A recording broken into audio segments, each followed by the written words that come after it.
Good day, Lana. You are welcome back to today's lecture. I welcome you to today's lecture. And today we'll be looking at study section 8, which deals with respiratory agents. If you remember the last time we met, our focus was on cardiovascular agents. Your e-tutor for today's lecture is Akesho Johnson Adewale. And in the course of today's lecture, we'll be looking at some of the outline, our outline and the learning outcome for today's study section 8 will be that at the end of the study session, as a student, you should be able to highlight and discuss drugs used in airflow obstruction and should be able to discuss oxygen as a supplement to natural expired air used in respiratory disorders, describe and give examples of respiratory stimulants, then discuss and give examples of expectorant and cough suppressant. So, and by way of introduction, respiratory system is subjected to a lot of injuries and harms because it is nearly the only system which is in continuous contact with the external environment during the whole life of human being. So, as a result, respiratory system is subjected to pollution, smoke, chemicals, dust, and microorganism, which means subjected to everything in the environment. Hence, drugs used in respiratory program include oxygen, respiratory stimulant, expectorant, and cough suppressant. So apart from the skin, what this simply means that apart from the skin that is directly in contact with our environment, immediate environment, you all know what is in our environment and the possibility of or the tendencies of the environment being contaminated or polluted. So, respiratory system is one of the system that has direct relation or contact with our external environment. This exposes them to a lot of injurious and harms, so that can easily harm them, that can easily affect them negatively.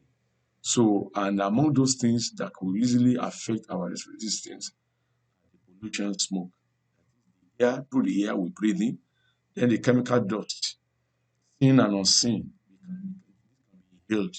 And likewise, microorganisms, especially the air droplet types, that can easily be contacted, so which can affect or harm or injure our what respiratory system.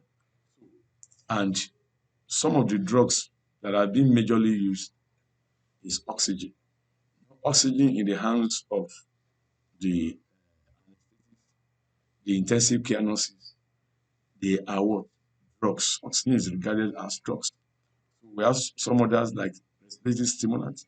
We have some others as expectorant and cough suppressant. We have antibiotics that deals and cares and take care of infective agents. So in this study session, you will be introduced to drugs used in respiratory problem example. So drugs and airflow drugs and airflow obstruction. So the aim of treatment in airflow obstruction is to increase ventilation by reducing bronchial smooth muscle tone with specific agonist and antagonist drugs, blocking the mechanism of allergic responses. Now, talking about airflow obstruction, there are a lot of factors that can give rise to the obstruction of the airway or the air or which will prevent the airflow. And most of the time, you discover that because of the irritant in the air or the environment or the pollutant, this can irritate the smooth muscles of the respiratory system, especially the bronchial tree, which we secrete lots of mucus that can block the airway. And that could be true. That could be some other thing that can, that can bring a kind of allergic response or reactions. All these things will combine or combine together to bring about what to the airflow. And the drugs to take care of both of these, and that is what we are going to be looking at level. So drugs used in the treatment of airflow obstruction are beta-2 adrenoceptor agonist or stimulant.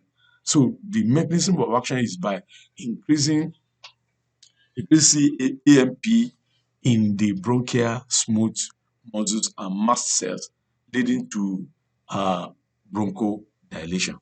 Another group is theophylline and other xanthine derivatives. I have to believe that we are familiar with some of these drugs. They, uh, they act by blocking the enzyme phosphodiesterase, leading to increased intracellular CAMP. Then mast cell membrane stabilizers, such as sodium chromoglycate, glycate, that is chromoline, they prevent the release of bronchoconstrictor mediators. We have corticosteroids. They stabilize mast cell and improve the pulmonary function in excreting and inducing that mechanism not well.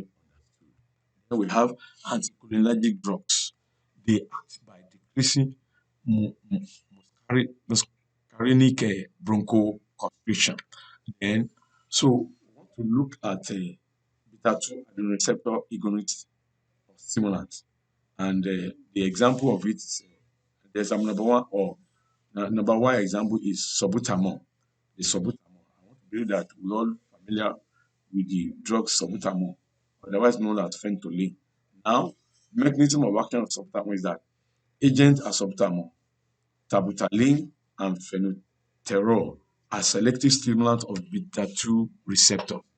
They act on these receptors in bronchi, small airway, and on mast cells. They cause fewer side effects on heart than adrenaline or isoprene, and which are non-selective, that is, they are obsolete. Now, action. It will relaxation of bronchial smooth muscles. When that happens, what? The dilatation and there will be what? Free flow of air into the lungs. Then stabilization of a mast cell. It stabilized what? The mast cell in order not to in order to reduce the secretion of the mucus or mucin or mucus. So then the route of administration of this drug, is best given by inhalation because it permits direct delivery of the drugs to the site of action. It reduces the possibility of general systemic side effects. The total dose administered is very small, and this further limits the adverse effect. It provides large surface area for absorption and rapid onset of action.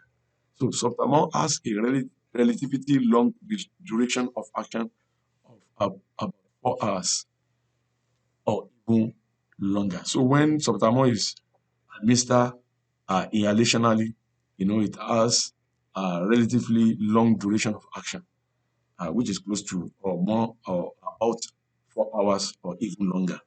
So effects of substances are tremor due to stimulation of beta-2 receptors. That those dependent effects resulting from weak activation of beta-2 receptor, tachycardia, and hypokalemia. These are rare, however, with higher degree of selectivity afforded aerosol rule. Now, I want you to take note of this. Those dependent means occur or increase when increase in dose, and the clinical use is in asthma. So subtamol is majorly used in asthma, then in chronic obstructive airway disease. So long-term treatment and prophylactics. So, or maintenance therapy. So, aerosol or oral tablet or in acute attack by nebulizer. So, and this aerosol can, I mean, this inhalational route of admission of salbutamol can be achieved through nebulizers. So, want to look at another examples is tabutaline and phenytoin. They are selective beta 2 receptor stimulants with actions similar to salbutamol. They are available as oral, parenteral, and inhalation preparations, and their adverse effects and indications are similar to those of salbutamol. So what this statement is saying is that salbutamol and phenytoin similar in action to salbutamol, but they are available in oral, parenteral, and inhalational preparation. So, and their adverse effects are equally, and their adverse effects and indication, they are similar to those of salbutamol. Now, we want to look at other selective beta 2 stimulants, and these are isoeterine, remiterol, and riproterol are either less selective or short acting and have no clear advantage over salbutamol and tabutaline. So, note, beta 2 agonists given as aerosol inhalation result in symptomatic relief with minimal cardiac adverse effect, especially in patients with reversible airways obstruction. Response depends on the patient using the aerosol correctly. Even with optimal use only 10% of the drugs is inhaled, while the remaining 90% is swallowed or metabolized. Still on the drugs and airflow obstruction. So we want to look at theophylline or other xanthine derivatives. What the first thing we want to consider is the mechanism of action of this drug, that is the theophylline and the xanthine derivatives. So by inhibition of phosphodiesterase, thus increasing AMP cone by blocking the enzymes that breaks down the nucleotide.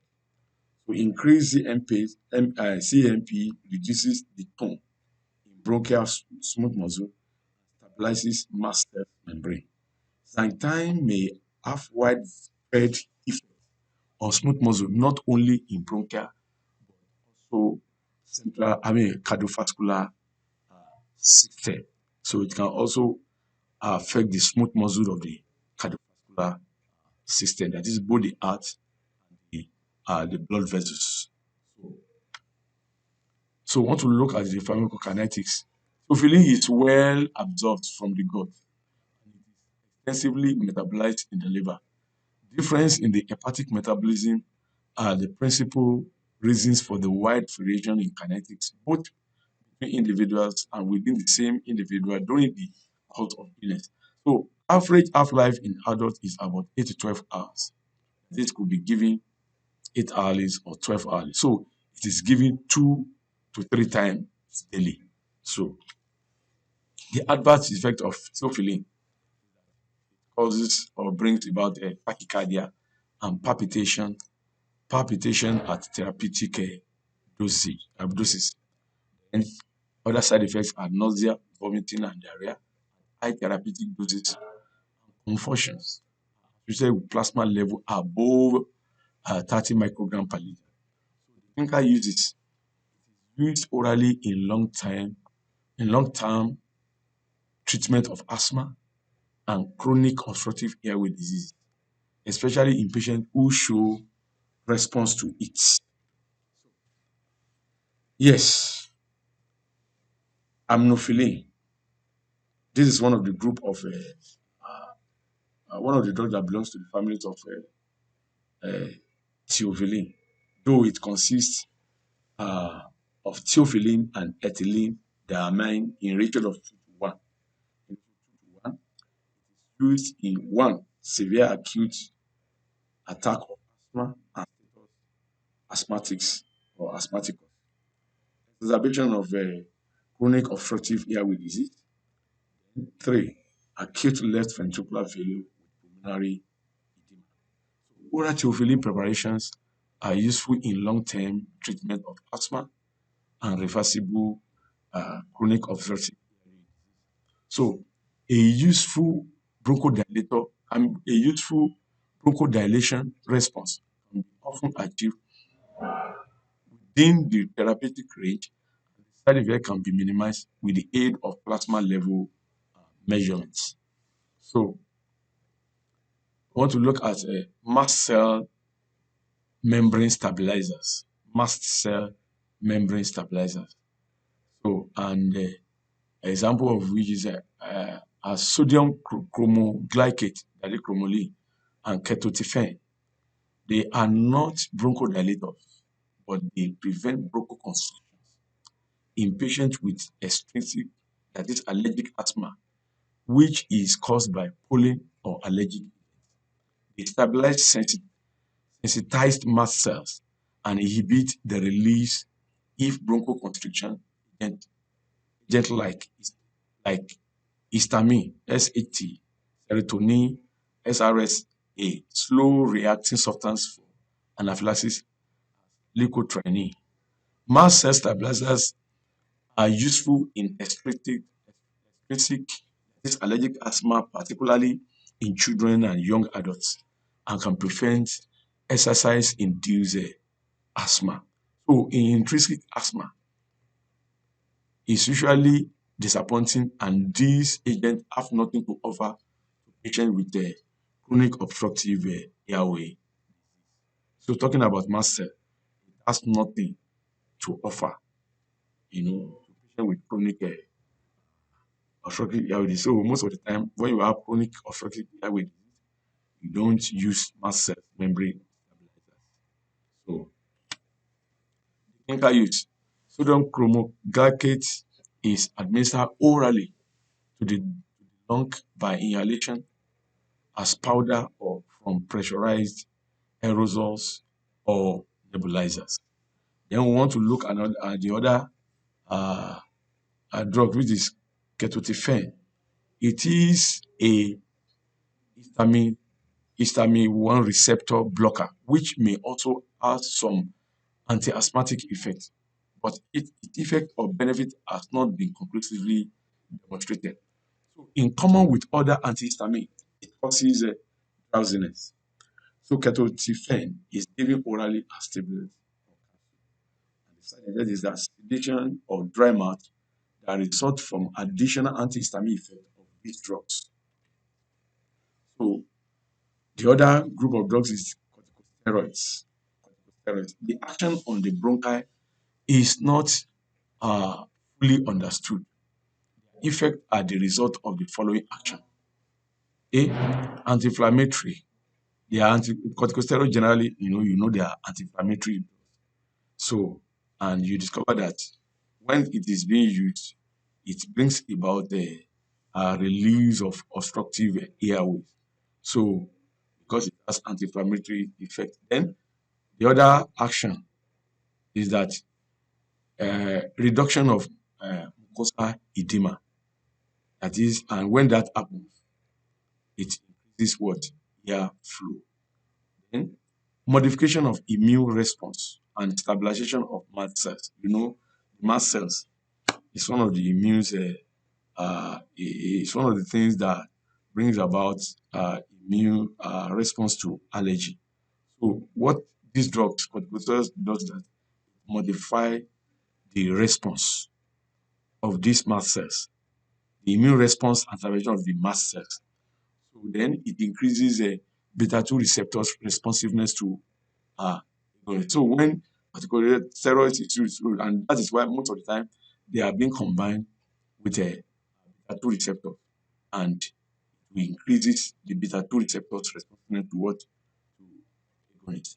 So in the management of airway obstruction, they are given by inhalation orally, IV according to that is, and intravenously according to the what? Looking at the inhalational uh, mode of steroid inhalation.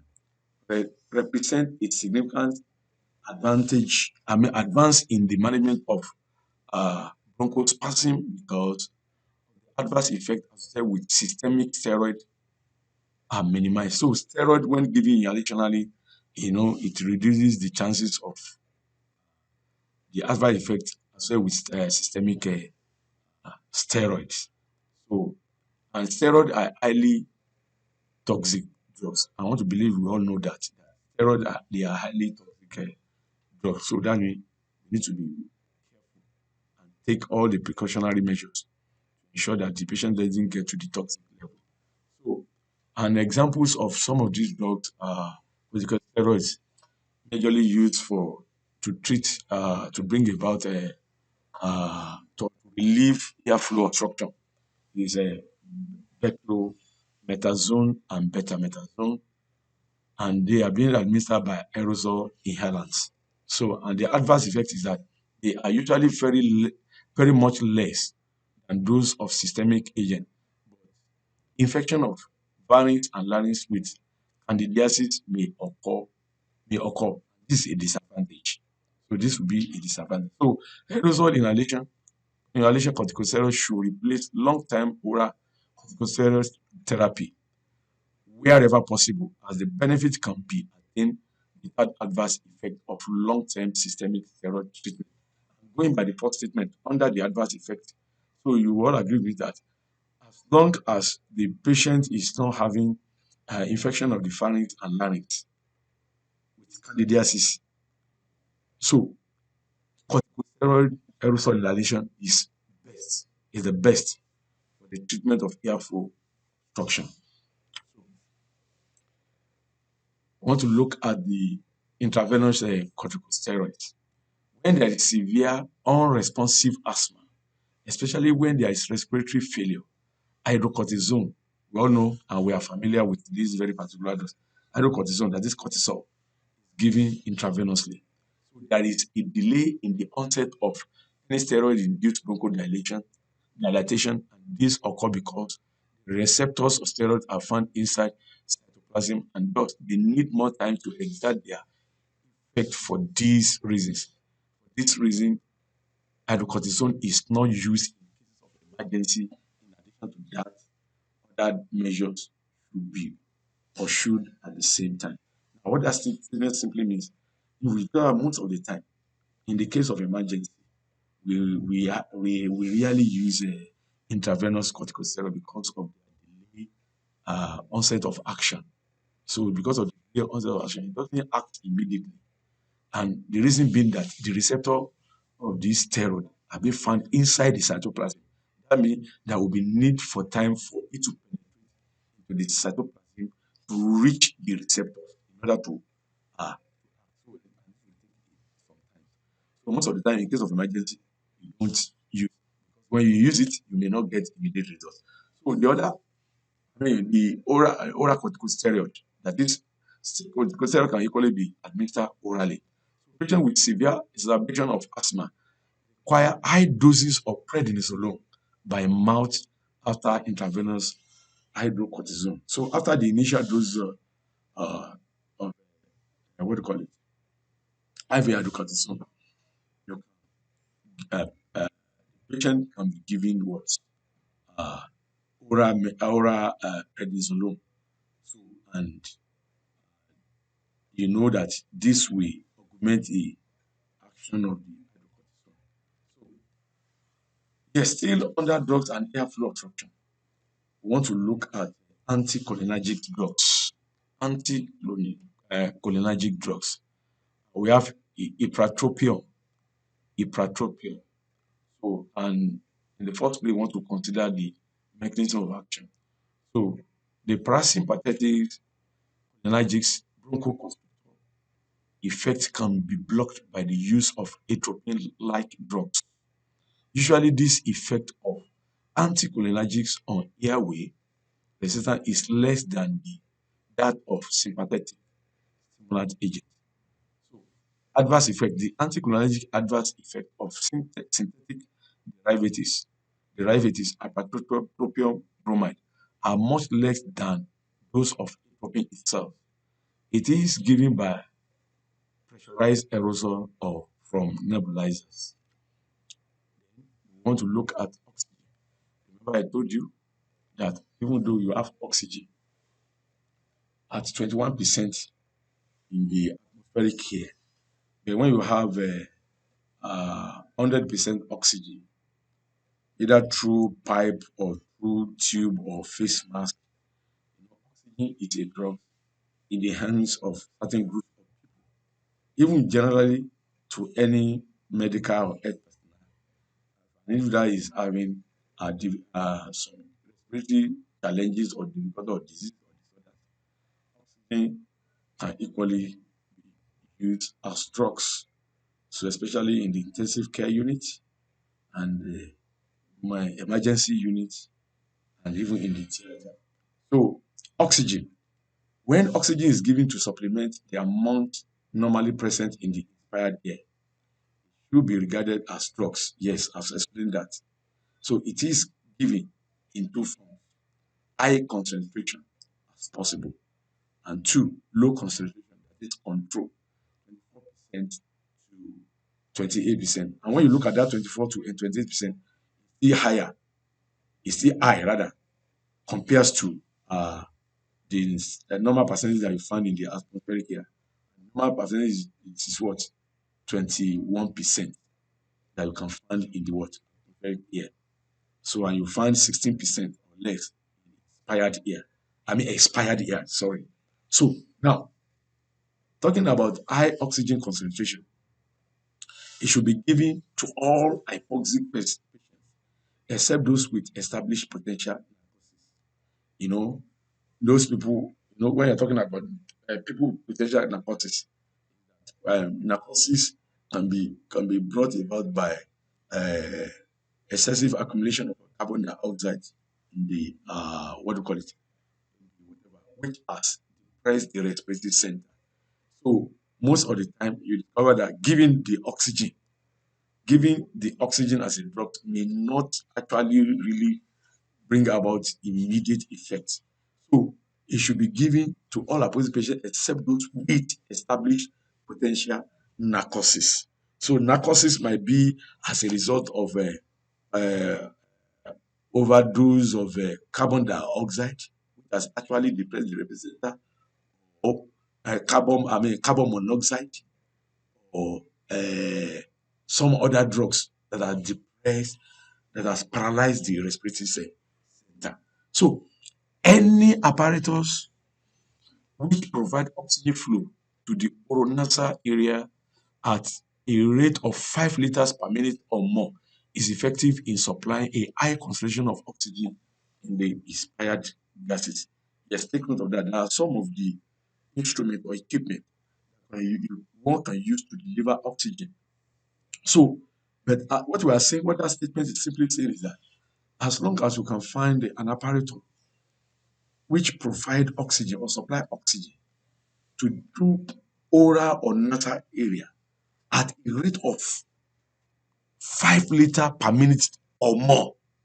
So these are the apparatus that will be effective to supply a high oxygen concentration in the inspire gases. Because some take for instance nasal catheter, nasal prong, even though the oxygen flow rate may be at even 6, even 10, whatever we call it, 10 liter per minute, you discover that the amount that is being taken up by the patient may not be up to 2 liters per minute.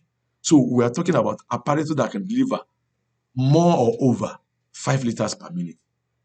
Then when you are able to get that such an apparatus, you can be sure that you are delivering or you are supplying high concentration of what? Now, the indication for uh, uh, oxygenation or oxygen therapy is uh, pneumonia. Pneumonia, acute pulmonary edema, pulmonary thromboembolism, fibrosis, alveolitis, status asthmaticus, respiratory failure, or arrest due to drug overdose, acute circulatory failure, then cyanide or carbon monoxide poisoning. So then We want to look at low oxygen concentration, usually reserved for patients with exacerbation of chronic obstructive pulmonary disease with respiratory failure. Now, ventilation is then ineffective because carbon dioxide excretion is not maintained in spite of the raised partial pressure of carbon dioxide.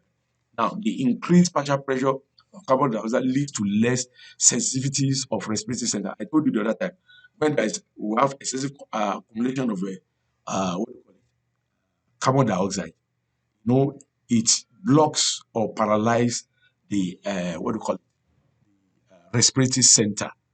So, and which we reverse to at respiratory narcosis.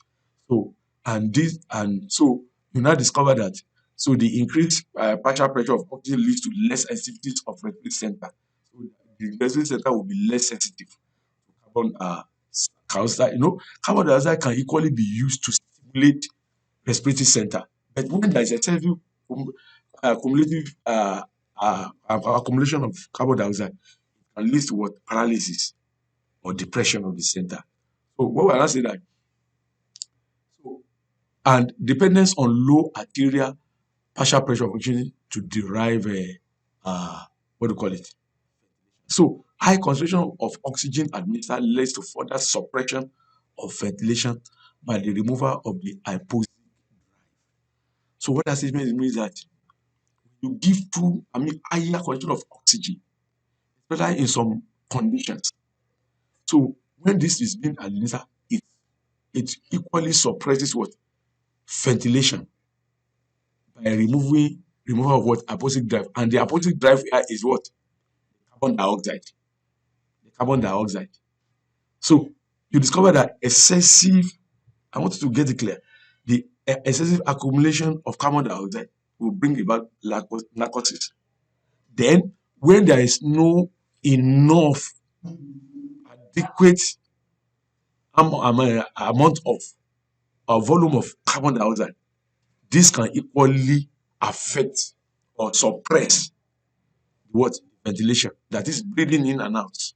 Now, so what the carbon dioxide accumulates then rapidly produces narcosis and death. I think I've explained it over and over again. So low concentration may be administered by mask using the Venturi principle to supply a calibrated inspired oxygen concentration of 24 to 28%. This concentration that is a little bit higher than that of the atmospheric air, which is what 1%. And most of the time, we use a mask. Commonly used is the Venturi mask. There's a mask that we call Venturi mask. It's a transparent mask that have a lot of vents. That as you deliver the oxygen through the mask, certain portion of it, even at whatever liters per minute, certain portion of it will still diffuse into the air, the environment, the environmental air. Then some will go into the lungs. Now, some patients. Now we want to look at the respiratory stimulants. Respiratory stimulants. Now, some patients with respiratory failure require intubations and artificial ventilation. The place of respiratory stimulants is controversial. They may occasionally lead to improvement in ventilation and obviate the needs for assisted respiration. So, and the example of the respiratory stimulant is nicotinamide, especially those of us working in the maternity, the midwives, which will be familiar with this drug. It's a respiratory stimulant. It's a convulsant or analeptic used in subconvulsive doses.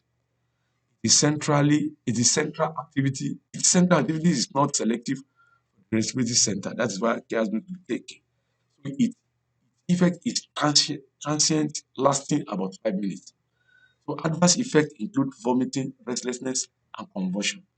It may be used in respiratory depression following inappropriate oxygen therapy.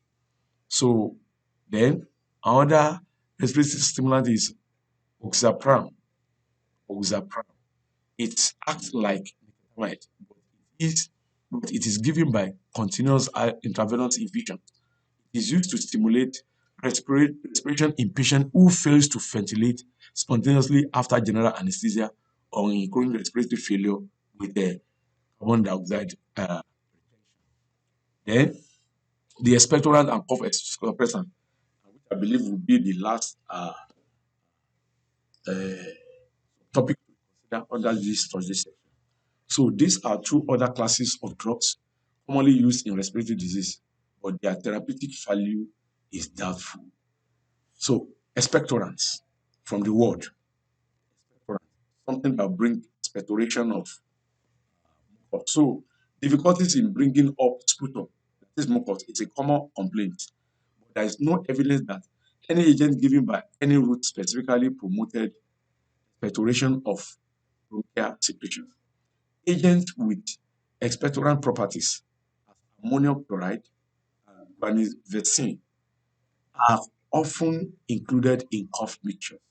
So agent claims to possess a mucolytic properties such as acetylcysteine have not been conclusively shown to show any important role in the management of airway obstruction. Their beneficial effect may be attributed to the inhalation of steams or water by aerosol rather than the pharmacological properties of the concerned drug. So, cough suppressant is antitussive. Cough is a frequent complaint or secondary to an upper respiratory tract infection. Chronic persistent cough is often caused by cigarette smoking. In acute respiratory infection, cough is a useful protective mechanism enabling the clearing the secretion from the trachea and the bronchi. You all agree with me that cough, to some extent, is good and it's a sign of the fact that our respiratory tracts are functioning well. So when there's irritants to the tracts or our throat, or when there's accumulation of mucus, uh, sputum, uh, the cough, the act of coughing will bring about all these respiratory secretions. So cough usually improves spontaneously with treatment of any underlying bacterial infection.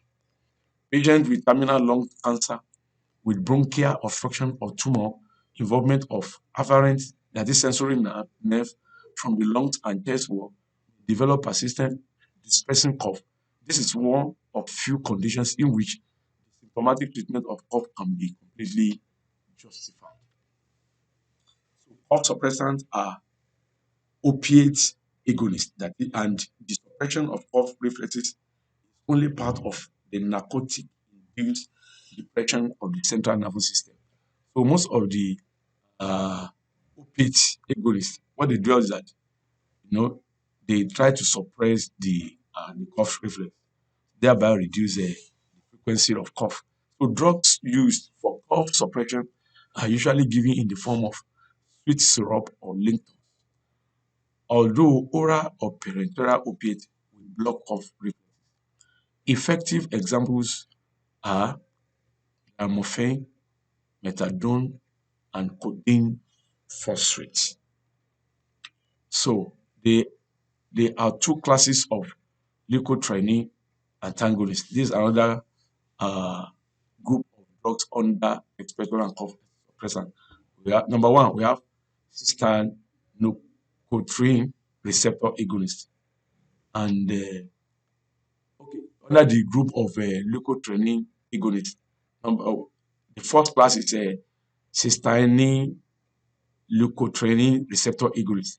The example of this group of drugs is Safalucost, a potent competitive antagonist at LTO4 receptor. It prevents aspirin-sensitive asthma and antigen-induced and exercise-induced bronchospasm. There are some of the there are some asthma there's some asthma that are aspirin induced in nature or antigen induced in nature. So this type of drugs, Savalocust, is good to take care of these uh, uh, asthmatic attack or bronchospasm. So it relaxes airway in mild asthma with activities of one third than that of salbutamol. It is better to be used with beta 2 receptor agonist, that is addictive effect. Then the second uh, class of leukotriene antagonist is 5 lip- lipoxygenase inhibitors. 5 lipoxygenase inhibitors. The example of the drugs here is cellulene. So the prototype compound, it blocks antigens and exercise-induced bronchospasm and may inhibit or reduce late-phase inflammation. Taken orally with low potency and short half-life. So it is used in large doses. Large dose 3 to 4 times daily. Now, in summary, in study section 8, you have learned that respiratory system is subjected to a lot of injuries and harms because it is nearly the only system which is in continuous contact with the external environment during the whole life of human being. Two drugs used in respiratory problems include oxygen respiratory stimulants, expectorant, and cough suppressant. Drugs used in the treatment of airway obstruction are beta-2 adrenoceptors agonists or stimulants, then sulfilin and other sanitary derivatives, mast cells membrane stabilizers, corticosteroids, and anticholinergic drugs. So when oxygen is given to supplement the amount normally present in the inspired air, it should be regarded as drug. So oxygen is given in two forms of high concentration and low concentration. Respiratory stimulants include nicotinamide and oxapram. Respiratory stimulants may occasionally lead to improvement in ventilation and obviate the need for assisted respiration. So we have actually come to the end of today's lecture. I want you to go through your uh, study guide or study material and ensure that you read in between the lines. Know if, with the mind that your question is going to be MCQ. So read, comprehend, and assimilate so that I'll be able to pass your exam. I wish you best of luck. So we'll meet next time. I remains your easy to J. Bye.